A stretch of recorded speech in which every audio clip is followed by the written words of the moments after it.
جرت اندیشہ سے مراد یہ ہے کہ غور و فکر کی جرت، یہاں پر بھی پرابلم وہی ہے کہ غور و فکر نہیں ہے، ٹھیک ہے جی۔ محکومی کا مطلب ہے غلامی، اور تقلید کہتے ہیں کہ جی پیروی کرنا اور بغیر سوچے سمجھے پیروی کرنا، اور زوال تحقیق اس سے بھی مراد یہی ہے کہ جی آپ خود سے کچھ نہیں سوچتے اور مطلب تحقیق کوئی نہیں ہے، بس اگر کسی نے کہا کہ جی وہ کتا تمہارا کان لے گیا ہے تو کتے کے پیچھے بھاگنا ہے، بلکہ اپنے کان کو ہاتھ نہیں لگانا کہ جی ہے بھی یا واقعی لے گیا ہوا ہے، ٹھیک ہے۔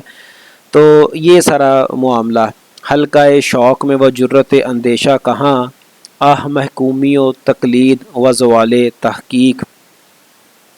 تو یہ علامہ اقبال فرماتے ہیں کہ جو علم والے ہیں وہاں پر بھی پرابلمز ہیں، جو حلقہ شوق ہے وہاں پر بھی تحقیق نہیں ہے، وہاں پر بھی تقلید ہے، وہاں پر بھی جرت اندیشہ کوئی نہیں کرتا۔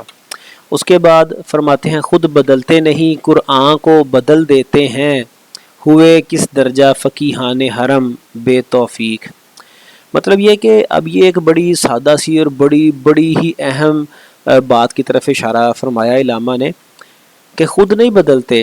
اگر دیکھیں آپ کچھ بھی ہیں، آپ میکسیمم کیا ہوگا، آپ بڑے ولی اللہ ہوں گے، کسی بڑے مقام پر ہوں گے، لیکن ہیں تو انسان، آپ سے کوئی مسٹیک، کوئی پرابلم، کوئی غلطی ہو سکتی ہے، ٹھیک ہے۔ وہ اپنی غلطی کو ماننا ہی نہیں ہے، خود کو جب بدلنا تو بعد میں آتا ہے، پہلے تو ماننا ہوتا ہے، بندہ ایکسیپٹ کرے، ایڈمٹ کرے کہ یس آئی ہیو سم فالٹ، کوئی پرابلم ہے، تو بدلنا بڑی دور کی بات، مانتے ہی نہیں ہے، وہ قرآن کو بدل دیتے ہیں۔ قرآن کو بدلنے سے کیا مراد ہے کہ اپنی غلطیوں کی جسٹیفیکیشن وہ قرآن سے نکالتے ہیں۔ قرآن کو بدلنے سے مراد یہ نہیں کہ کوئی بدل نہیں سکتا، اللہ پاک نے خود فرما دیا کہ ہم خود اس کی حفاظت کرنے والے ہیں، ٹھیک ہے۔ بدلنے سے مراد یہ ہے کہ اس میں سے اپنی مرضی کے پوائنٹس نکالتے ہیں، جی ایسے نہیں ایسے ہے، ویسے نہیں ایسے ہے، ٹھیک ہے جی۔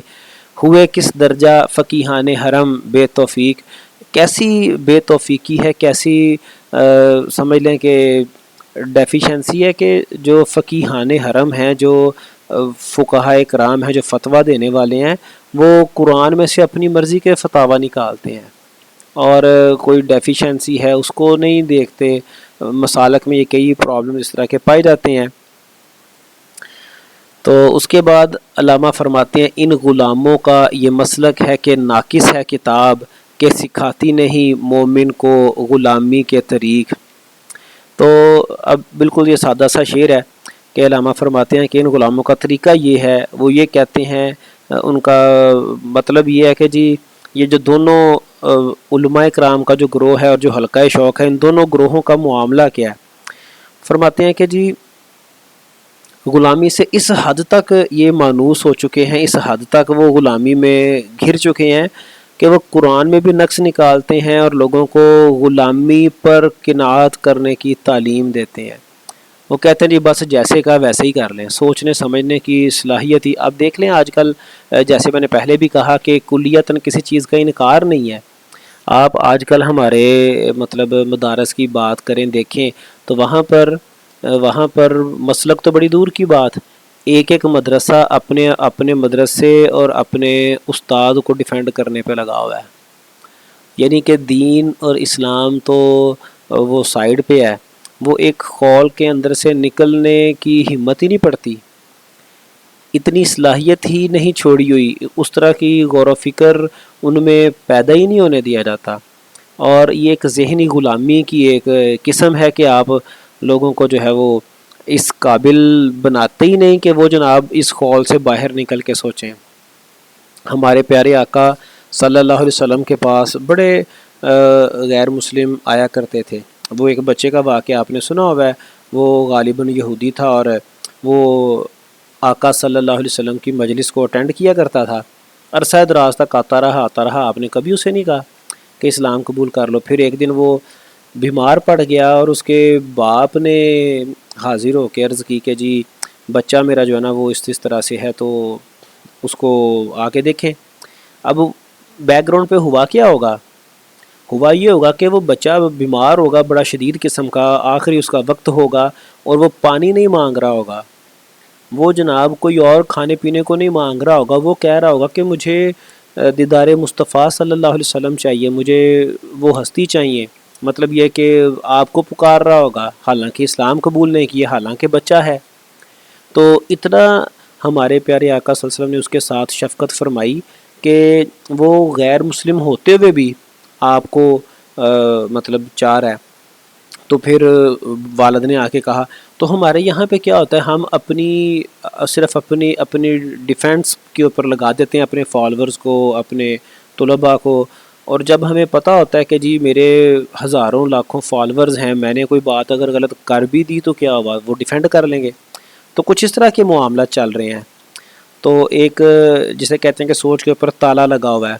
پھر اس کے بعد ایک اور علامہ اقبال کچھ اسی ٹاپک کے اوپر بات کرتے ہیں، اور ٹائٹل ہے نظم کا خواجگی۔ فرماتے ہیں دور حاضر ہے حقیقت میں وہی عہد قدیم، اہل سجادہ ہیں یا اہل سیاست ہیں امام۔ اب اہل قدیم جو ہے وہ غلامی کا دور تھا، جو قدیم پرانا جو دور تھا وہ غلامی کا دور تھا۔ فرماتے ہیں کہ جو دور حاضر ہے یہ بھی وہی دور ہے، وہی غلامی کا دور ہے۔ فرماتے ہیں کہ آج کل بھی اہل سجادہ، پیران کرام، پیران اعظام یا اہل سیاست جو ہمارے نام نہاد لیڈرز ہیں یہی امام ہے۔ مطلب ساری جو عوام ہے وہ اگر سادہ الفاظ میں کہیں تو شخصیت پرست ہو چکی ہوئی ہے، کوئی کسی پیر کو مانے گا اور تقلید کرے گا اور بغیر سوچے سمجھے۔ یہاں پہ جو اللہ تعالیٰ کے نیک بندے ہیں، جو اولیاء اللہ ہیں، جو سیدھے رستے پہ ہیں اور علم رکھتے ہیں اور دین حکمت دین رکھتے ہیں، ان کا انکار نہیں ہے۔ یہاں پر صرف اشارہ ان اہل سجادہ کی طرف ہے جو نام نہاد ہیں۔ علامہ اقبال ان کے بارے میں بات کر رہے ہیں جن کو وہ وراثت میں ملی ہے انہیں مسند ارشاد، تو ان کی بات کر رہے ہیں جو اہل نہیں ہیں، جو اہل نہیں رکھتے، جن کے پاس اہلیت نہیں ہے۔ تو فرماتے ہیں کہ جی اہل سجادہ ہیں یا اہل سیاست ہیں امام یہاں پر اس دور میں، اس میں پیری کی کرامت ہے نہ میری کا ہے زور، سینکڑوں صدیوں سے خوگر ہیں غلامی کے عوام۔ فرماتے ہیں کہ جو پیر ہیں ان کی کوئی کرامت نہیں ہے، نہ ہی جو سیاسی لیڈرز ہیں ان کا کوئی زور ہے، یہ کوئی ان کا کوئی بڑی کوالٹیز، بڑے اچھے، ایسی بات نہیں ہے۔ معاملہ یہ ہے کہ صدیوں سے، عرصہ دراز سے جو عوام ہے نا وہ غلامی کے عادی ہو چکی ہیں۔ خوگر سے مراد ہے عادی، ان کو عادت پڑ چکی ہے ڈیپینڈنسی کی، ان کو عادت ہے کہ وہ کوئی خود سے سوچیں گے ہی نہیں، وہ اس سے باہر نکلنے کی کوشش ہی نہیں کریں گے۔ ٹھیک ہے جی۔ اور پھر اس طرح سے جو وڈیرے ہیں، جو ہمارا وڈیرہ شاہی نظام چلتا ہے وہ چلتا چلا جا رہا ہے۔ پھر وہ ایک نسل در نسل معاملات، گدی اور سلسلے چلتے ہیں سیاست میں بھی اور جو ہے وہ پیری فقیری میں بھی۔ پھر فرماتے ہیں خواجگی میں کوئی مشکل نہیں رہتی باقی، پختہ ہو جاتے ہیں جب ہوئے غلامی میں غلام۔ اب فرماتے ہیں کہ نہ تو جو امام ہیں ان کے لیے بھی مشکل کوئی نہیں ہے، چونکہ عوام پہلے ہی خوگر ہیں غلامی کے، ان کے لیے اپنی گدی چلانا یا ان کے لیے اپنی سیاست چلانا کوئی مسئلہ نہیں رہتا۔ عوام تو پہلے ہی اس طرف وہ پکے ہیں کہ آپ جو بھی کہہ دیں، غلط کہہ دیں، صحیح کہہ دیں، آپ اپنے آپ کو جس مرضی سٹیج پر بٹھا لیں، جو مرضی کہہ لیں کہ میں فلاں ہوں، میں ایسے ہوں، میں ویسے ہوں، وہ آپ کے جائز ناجائز ہر چیز کو ڈیفینڈ کرنے کے لیے تیار ہیں، وہ خوگر ہیں غلامی کے لیے۔ ٹھیک ہے، تو نہ ان کو کوئی پرابلم رہتی ہے، کوئی مشکل رہتی ہے، نہ ہی عوام کو کوئی مشکل ہے۔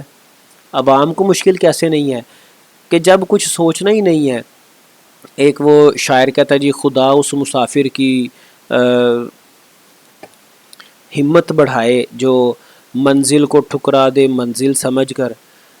اس شعر میں کیا کہا گیا کہ جی خدا اس مسافر کی ہمت بڑھائے جو منزل پہ پہنچے اور کہے کہ نہیں جی منزل یہ نہیں، ستاروں سے آگے جہاں اور بھی ہیں، وہ کہے نہیں جی اس سے آگے کہیں جانا ہے، کوئی اس سے آگے کوئی جہاں ہے، کوئی اس سے آگے کوئی منزل ہے، تو اللہ تعالیٰ اس کی منزل، اس کی جو ہمت بڑھائے۔ تو یہاں پر کیا ہے، یہاں پر تو منزل ہی ایک ہے۔ منزل کیا ہے؟ اہل سجادہ ہمارے پیر صاحب، ہمارا یہ اور ہمارے لیڈر، بس اس کے علاوہ کچھ نظر آتا ہی نہیں ہے، کوئی حقیقت والی تو بات ہی نہیں۔